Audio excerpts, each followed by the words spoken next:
One thing that Matt does a lot to help keep the romance alive in our marriage is he's still doing the small things. I know we've talked about it before, but the things for me that work, my love language, are the notes, going to dinner, flowers, the typical romantic thing that most girls in this world love. She likes the cheesy girly girl stuff. I do. Wine and dine me.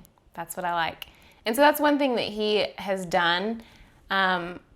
But you know, after we've gotten married, daily life, there's issues, there's work, there's stress, there's things that do come up. And we actually have talked about how you do kind of have to work a little bit harder when you're married. You see each other every day, you're living with each other. And so the notes and the flowers and the things that he will do to show me that, you know, he still loves me and that he really cares about me, sometimes there might be times where I might have to hint around about it. But he's still really good about doing it.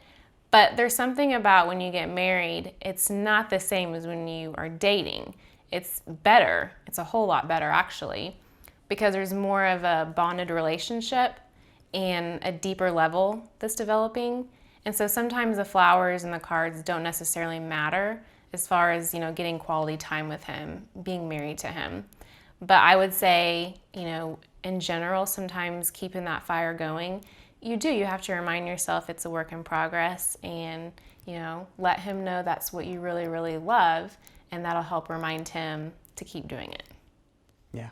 And I will be honest, we are almost 8 months in, and you know it's going to happen. Like you're aware before you get married that you're like, hey, you know, the romance, it'll wear out at some point, but you don't think it'll be like this early, and it hasn't worn out, but it is evident that is actually a very subtle tool that, like she was talking about, everyday life, that Satan can use to kind of just, you know, slowly just dim the light on that romance that you have in your marriage, because we'll get caught up in certain things, and it's just I forget the little things sometimes. I can't tell you the last time that we went out to a nice dinner, and I'm like, I know that's what she loves.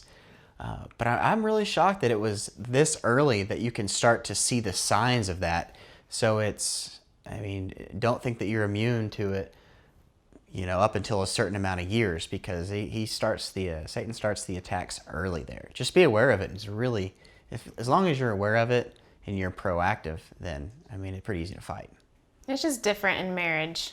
The little things, like I was saying, that meant so much when we were dating, it's just, we're on a deeper level now. We're married, and not to say that we don't need those things, but there's a deeper love for each other that sometimes I don't need a bouquet of flowers to know he loves me. So it's kind of interesting how things turn, the difference between dating and getting married. I wish women would just stay the same. I gotta figure out what else to do in addition to the flowers. Oh, wow. So I just keep doing flowers till I figure it out.